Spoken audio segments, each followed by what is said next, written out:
Of maths wizard. Again आज हम यहाँ पे कंटिन्यू करने वाले हैं मैट्रिसेस को। नो डाउट हमने आपको कल के सेशन में बताया कि किस तरीके से मैट्रिक्स को हम डिफाइन करते हैं या फिर किस तरीके से टाइप्स ऑफ मैट्रिसेस को हम डिफाइन करते हैं और समझने की कोशिश करते हैं।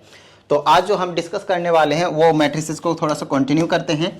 एक एग्जांपल लेते हैं, जैसे कि मेरे पास एक मैट्रिक्स है 2 4 5 3 7 1 और आगे और बढ़ा लेते हैं 5 3 1 3 7 -1 माइनस माइनस माइनस ऐसा कुछ हम कर लेते हैं। ठीक है, अब बस आप लोगों को ये बताना है, ये आपके पास 0 हो गया। अगर मैं बोल रहा हूँ कि इस मैट्रिक्स का नाम हमने ए दिया हुआ है, नो प्रॉब्लम। पहली चीज आपको जो बताना है वो बताना है आपके पास ऑर्डर। पहला सवाल जो आपके पास है वो है आपके पास इस मैट्रिक्स का क्या बता दें आप, ऑर्डर बता दें। ऑर्डर बताओ भाई। तो आप ऑर्डर को बताया था कि लास्ट वाले सेशन में क्या होता है, कितने रोज और कितने कॉलम है, बस हमें ये देखना होता है। तो 1 रो, सेकेंड रो, थर्ड रो। रो आपके पास 3 है, रो आपके पास 3 है, तो 3 क्रॉस। कॉलम कितने, 1 2 3 4 कॉलम, 3 क्रॉस 4 आपके पास इसका आंसर हो जाएगा ऑर्डर का। फिर आपसे बोला जाएगा दूसरे पार्ट में कि नंबर ऑफ एलिमेंट्स बताइए। क्या बताइए, नंबर ऑफ एलिमेंट्स बताइए। क्या इतनी बात समझ में आई? तो ये जो नंबर ऑफ एलिमेंट्स है वो क्या होता था, जैसे इनको मल्टीप्लाई कर देना होता था। एक तो आप काउंट कर लेंगे नो डाउट, लेकिन अगर ये मैट्रिक्स ना दे और बोला जाए कि एक मैट्रिक्स का ऑर्डर 3 क्रॉस 4 है तो उसका एलिमेंट्स बताइए, तो जस्ट उनको ऑर्डर को हमें क्या करना होता है, मल्टीप्लाई कर देना होता है, तो हमें मिल जाता है नंबर ऑफ एलिमेंट्स। ये दो चीज क्लियर हो गई। अब आपसे एक इंपॉर्टेंट चीज पूछने जा रहा हूं, उसको थोड़ा सा ध्यान से समझिएगा। ठीक है, जैसे कि मैंने बोला भाई मेरे पास ये जो एलिमेंट्स है अंदर वाले, इनको ना रिप्रेजेंट हम स्मॉल ए से करते हैं। किससे करते हैं हम, स्मॉल ए से। रिप्रेजेंट इनको हम किससे करते हैं, स्मॉल ए से। अंदर वाले सभी के सभी एलिमेंट्स को जो रिप्रेजेंट करते हैं वो स्मॉल ए से करते हैं। फॉर एग्जांपल, अगर मुझे इस वाले एलिमेंट को रिप्रेजेंट करना है, इस वाले एलिमेंट को, तो इसको मैं बोलूंगा ए। क्या बोलूंगा, ए। और इसी में आपको ना थोड़ा सा ये भी मेंशन करना पड़ेगा कि वो किस रो और किस कॉलम में है। तो ये फर्स्ट रो में है तो यहां पे आप 1 लिखेंगे, और कौन से कॉलम में, 1 2 3, थर्ड कॉलम में, तो 1 3 लिखेंगे। तो A 1 3 लिखेंगे तो डायरेक्टली आपको बता रहा होगा कि वो कौन से पोजीशन का एलिमेंट है किसी भी मैट्रिक्स में। और यहाँ पे जो 1 और 3 लिखा है और वो रो और कॉलम उस मैट्रिक्स के एलिमेंट को बता रहा है ना। आओ इसको थोड़ा सा और अच्छे से समझाने की कोशिश करता हूँ। कहीं पे अगर A लिखा आ जाए तो वो एलिमेंट्स को रिप्रेजेंट करेंगे मैट्रिक्स के अंदर वाले का, और उसके साथ यहाँ पे I लिखा रहेगा और यहाँ पे J लिखा रहेगा। समझाता हूँ इसका क्या मतलब है। I जो है आपके पास रो को रिप्रेजेंट करता है, और जो J है वो आपके पास कॉलम को रिप्रेजेंट करता है। किसको, कॉलम को रिप्रेजेंट करता है। अब बोलोगे कि सर यहाँ पे भी तो आपके पास ये जो M और N होता था, M क्रॉस N ही तो होता है ना ऑर्डर, तो M और N आपके पास रो और कॉलम को रिप्रेजेंट कर रहा है। फिर आप कहते हो कि I और J यहाँ पे रो और कॉलम को रिप्रेजेंट कर रहा है, तो ये माजरा क्या, आओ समझाता हूं। देखो, जब भी कभी M और N आएगा, क्या आएगा, M और N, डिफरेंसेस को अच्छे से समझ लीजिएगा। M और N आएगा तो वो पूरे मैट्रिक्स के रो और कॉलम की बात करेगा कि पूरे मैट्रिक्स में कितने रो हैं, तो 1 2 3 रो हैं, तो M की वैल्यू 3। और कितने कॉलम है, तो 1 2 3 4 कॉलम है, तो N की वैल्यू 4। क्या इतनी बात समझ में आई? तो 3 रो और 4 कॉलम को रिप्रेजेंट कर रहा है पूरे मैट्रिक्स के ऑर्डर में, और वो M और N रिप्रेजेंट कर रहा है। बट यहां पे अगर हम नोटिस करें तो हमें पता चलेगा कि यहां पे I और J रो और कॉलम को रिप्रेजेंट कर रहा है, बट रो ऑफ एलिमेंट है। क्या है ये, एलिमेंट है, किसी एक एलिमेंट को। और कॉलम भी क्या है, कॉलम ऑफ एनी एलिमेंट है, ऑफ एलिमेंट है। समझ में आ रही है इतनी बात? I और J भी रो और कॉलम को रिप्रेजेंट करता है, लेकिन किसी पर्टिकुलर एलिमेंट की। फॉर एग्जांपल A 1 3 लिखा तो ये आपके पास I की वैल्यू है, और ये क्या आपके पास J की वैल्यू है। क्या इतनी बात समझ में आई? इसका मतलब कोई ऐसा एलिमेंट बताओ जो फर्स्ट रो में है और थर्ड कॉलम में है। फर्स्ट रो में है और थर्ड कॉलम में, तो यही हुआ ना, बताओ हाँ या नहीं। और कोई है क्या? इसी तरीके से आपसे क्वेश्चन पूछा जा सकता है, इस तरीके से क्वेश्चन आपसे पूछा जा सकता है कि A 2 4 बताओ, A 2 4 बताओ कि सेकेंड रो का एलिमेंट हो। I का मतलब सेकेंड रो हो गया, ये जनरल फॉर्म हो गया इसका, AIJ के फॉर्म में दिया हो। ठीक है, तो जो पहले लिखा रहेगा यहाँ पे वो रो को, जो बाद में लिखा रहेगा वो कॉलम को रिप्रेजेंट करेगा। तो सेकेंड रो, तो ये वाले रो की बात करेंगे। ठीक है, और कौन सा कॉलम है, फोर्थ का मतलब ये वाली कॉलम की बात करेंगे। दोनों यहाँ पे कोइंसाइड किया तो -3 is the correct answer. I hope आप सभी को एलिमेंट्स किस तरीके से फाइंड आउट करते हैं वो पता चल गया होगा बेहतरीन तरीके से। क्या इतनी बात समझ में आ गई आप लोगों की कि एलिमेंट किस तरीके से निकालते हैं? डन है। चलो अब थोड़ा सा हम कुछ तूफानी करते हैं। मैंने बोला क्वेश्चन है आपके पास, if a matrix has 6 elements then how many matrices of different orders are possible? ये क्वेश्चन है मेरे पास, ठीक है। यहाँ ये क्वेश्चन है मेरे पास। चलो 6 के जगह ना अभी थोड़ा सा 4 ही करते हैं। क्या करते हैं हम? 4 करते हैं, 4 एलिमेंट्स रखते हैं, फिर 6 का करवाएंगे, फिर 8 का करेंगे, फिर इस तरीके से हर किसी काम करवा देंगे आपको, ठीक है। आप उसके बाद तो आप खुद ही कर लोगे। ध्यान समझना, कहता है कि कोई भी एक मैट्रिक्स है जिसके अंदर टोटली 4 एलिमेंट है, 1 2 3 4, ये 4 एलिमेंट है। इन 4 एलिमेंट से आप इसके कितने मैट्रिसेस बना सकते हो जिनके डिफरेंट ऑर्डर होंगे, ऑर्डर डिफरेंट होने चाहिए। जैसे कि इन चारों एलिमेंट को आप रो वाइज लिख देंगे, पहला एलिमेंट, दूसरा एलिमेंट, तीसरा एलिमेंट, चौथा एलिमेंट। या फिर इन चारों एलिमेंट को आप क्या कर देंगे, तो इसका ऑर्डर भी निकाल लेंगे, 1 रो और 4 कॉलम, 1 2 3 4 कॉलम। फिर आप इसको ऐसे ही रख सकते हैं इस तरीके से, तो इसके 1 2 3 4 रो और एक ही कॉलम है, 4 क्रॉस 1। या फिर आप इसको कैसे अरेंज कर सकते हैं, 1 2 3 4, 2 क्रॉस 2 का, और कोई पॉसिबिलिटी देखना जरा, 2 क्रॉस 2 का ही पॉसिबिलिटी होगा, है ना। तो इसके अलावा और कुछ हो सकता है क्या, देखना जरा।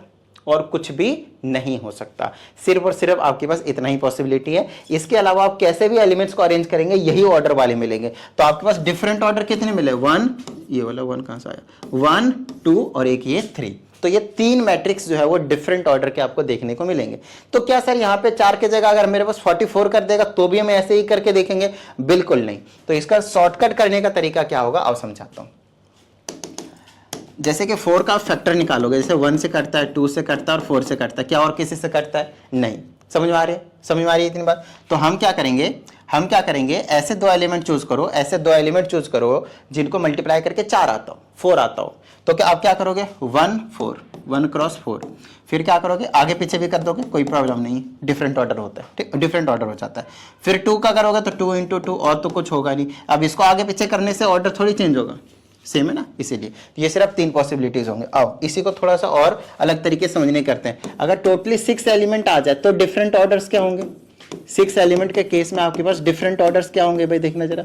डिफरेंट ऑर्डर्स मल्टीप्लाई करके टोटल एलिमेंट सही होना चाहिए, ध्यान रहे। तो आप 6 का फैक्टर निकालोगे, 1 से कटता है, ये 2 से कटता है, ये 3 से कटता है, ये 4 से नहीं कटता, ये 6 से कटता है। आप वैसे भी कर सकते हो, 6 के लिए ऑर्डर डायरेक्टली निकाल सकते हो, 1 क्रॉस 6। 1 क्रॉस 6 क्यों? क्योंकि 1 लिया और किसको मल्टीप्लाई करेंगे, एक 6 आ जाएगा, 6 को ही, तो इसको आगे पीछे कर दो फटाफट, डन है। अब 2 शुरू करो, तो 2 ले और किसको मल्टीप्लाई करोगे, 6 आ जाएगा, तो 3 को मल्टीप्लाई करोगे और इसको आगे पीछे कर दो। और कुछ पॉसिबिलिटी होगा, देखना जरा, है ही नहीं पॉसिबल। तो ये 4 मैट्रिसेस आप यहां से बना सकते हैं विथ डिफरेंट ऑर्डर्स। क्या इतनी बात समझ में आई?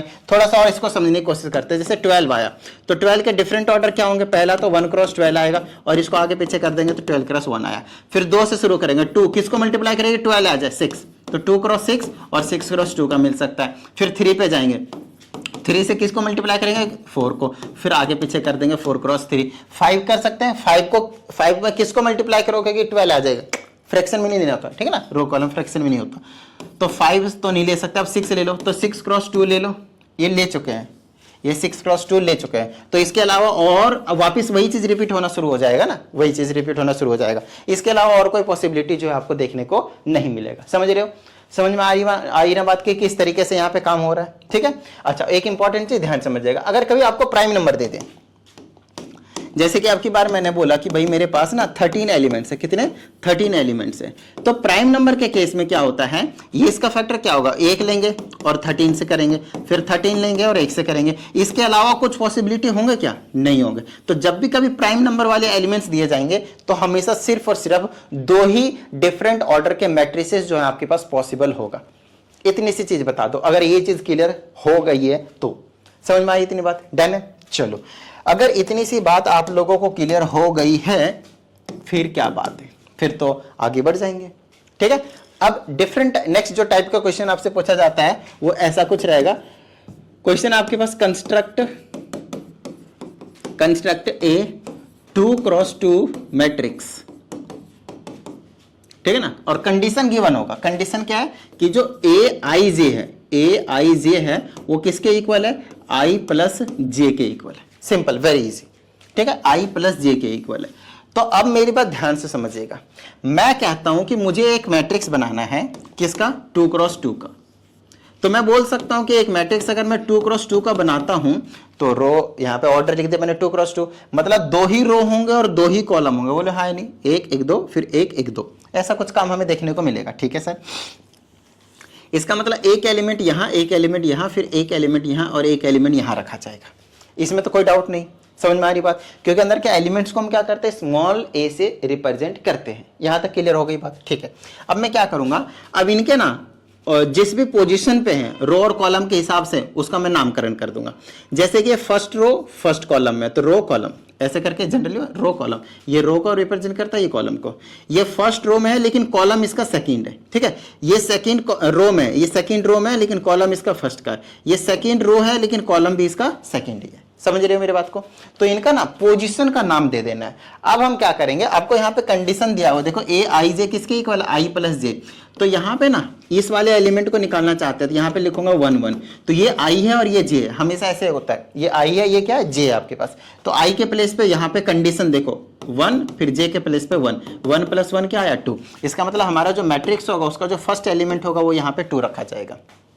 ठीक है, यहां तक। नेक्स्ट, अगर मैं यहां पे ये वाला एलिमेंट निकालना चाहता हूं 1 2, तो A12 का मतलब आई की वैल्यू 1 हो गई, यहाँ पे कंडीशन देखो वहां पुट करते जाओ, और जे की वैल्यू आपके पास 2 हो गई, प्लस करना है तो प्लस कर देंगे, तो ये 3 हो गया। तो यहाँ पे आपके पास 3 रखा जाएगा। वैसे ये निकाल लेते हैं A21, तो आई के जगह पे 2 है, जे के जगह पे 1 है, कंडीशन इसके अकॉर्डिंग फॉलो करते जाएंगे, जो दिया होगा यहाँ पे 3 आ जाएगा।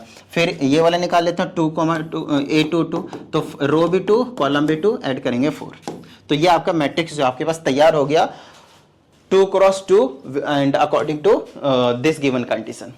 क्या इतनी बात समझ में आई? इसको थोड़ा सा और एक क्वेश्चन कराते हैं, आप लोगों का जो कॉन्सेप्ट है बेहतरीन तरीके से क्लियर होना चाहिए।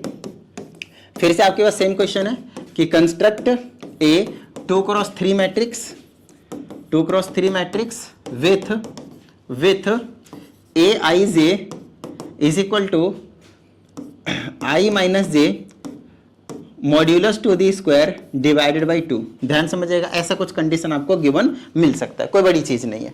तो फिर से वही करेंगे, सबसे पहले ऑर्डर देखेंगे 2x3 का बनाना है, मतलब रो होने चाहिए 2, रो होने चाहिए 2, तो 1 और कॉलम होने चाहिए 3, ऐसे करके।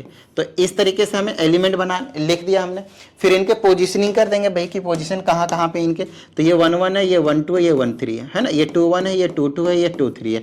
फिर हम सभी एलिमेंट्स, ये 6 के 6 एलिमेंट्स क्या करेंगे, निकालेंगे। तो पहले मैं A11 निकालता हूँ, A11, तो आई की वैल्यू भी 1, जे की वैल्यू भी 1। यहाँ पुट करूंगा 1 - 1 0, 0 का स्क्वायर 0, 0 1 समथिंग इज 0। क्या इतनी बात समझ में आई? ठीक है। नेक्स्ट A12 निकालूंगा, तो फटाफट पुट करते जाओ, ये हमारा 0 निकल गया। A12 निकालते हैं, आई के जगह पे 1, जे के जगह पे 2, आई के जगह पे 1, जे के जगह पे 2, आई के जगह पे 1, जे के जगह 2, तो आगे 1 - 2 मॉड्यूलस ब्रैकेट स्क्वायर, इस तरीके से 1 - 2 -1 और -1 का मॉड्यूलस, और उसका स्क्वायर करेंगे तब तो वैसे पॉजिटिव, मॉड्यूलस खुद पॉजिटिव वैल्यू दे देगा। मॉड्यूलस क्या करेगा, चलो अभी मैं मॉड्यूलस को हटा देता, स्क्वायर को हटा देता हूं। तो आंसर कितना आया, -1 आया, और यहां से भी हटा देते, -1 आया, -1, और मॉड्यूलस क्या करता है, उसको प्लस का 1 बना देता है, और अपॉन में 2 है, तो यहाँ पे 1/2 आ गया, इसके जगह पे क्या आ गया 1/2। कंडीशन में मैंने स्क्वायर हटा दिया। ठीक है। नेक्स्ट, अब ये 1 3 निकाल लेते हैं, A13 निकाल लेते हैं। 1 3 निकालेंगे तो आई की वैल्यू 1, जे की वैल्यू 3, 1 - 3 डिवाइडेड बाई 2, ये मॉड्यूलस है, आएगा तो अंदर -2, लेकिन मॉड्यूलस क्या कर देगा, प्लस का 2, 2 डिवाइडेड बाई 2 क्या हो गया 1, तो यहाँ पे आ जाएगा 1। आई होप आप सभी को क्लियर हो रही होगी चीजें, समझ रहे हो मेरी बात को? इस तरह से अभी क्वेश्चन जो आपके पास दिया जाता है। नेक्स्ट है A21, A21 निकाल लेंगे, तो A21 मतलब यहाँ पे 2, यहाँ पे 1, 2 - 1 1, 1 डिवाइडेड बाई 2, मॉड्यूलस में पॉजिटिव होता है तो पॉजिटिव देता है, ऐसा मत करना कि नेगेटिव था तो पॉजिटिव दे दिया, पॉजिटिव था तो नेगेटिव नहीं। ठीक है, चलो हमेशा पॉजिटिव देगा ये, तो ये आ गया 1/2। नेक्स्ट है A22 निकालो, A22, 2 - 2 क्या हो गया 0, 0 upon something is 0 0। Next A23 निकालो, 2 3, 2 - 3 क्या हो -1, बोलो हाँ या नहीं। A23 निकालेंगे तो 2 - 3 का मॉड्यूलस डिवाइडेड बाई 2, 2 - 3 -1 का मॉड्यूलस डिवाइडेड बाई 2, तो -1 का मॉड्यूलस तो 1/1 ही रहेगा, और डिवाइडेड बाई 2। ये आपका मैट्रिक्स जो है वो तैयार हो गया। बताओ भाई, किसी भी तरह की कोई प्रॉब्लम? क्या आप लोगों को इस टाइप के क्वेश्चन में किसी भी तरह की जो प्रॉब्लम है वो देखने को मिलेगी क्या? नहीं ना। अब जो हम डिस्कस करने वाले हैं वो है आपके पास addition and subtraction of matrices, और उसके बाद हम यहाँ पे इक्वल मैट्रिसेस का कंसेप्ट लगाएंगे, और फिर वहां से हम आप लोगों को एक्स वाई जेड वगैरह ए बी सी कुछ वेरिएबल्स गिवन होंगे, आपको उनकी वैल्यूज निकालना सिखाएंगे, और ये काम करेंगे हम नेक्स्ट सेशन में, बोले तो कल वाले सेशन में। तो उम्मीद करते हैं आज के सेशन में सभी चीजें बेहतरीन तरीके से क्लियर हुए होंगे, और अगर ऐसा है तो फटाफट प्रैक्टिस करना शुरू कर दीजिए। मिलते हैं कल के सेशन में। जय हिंद।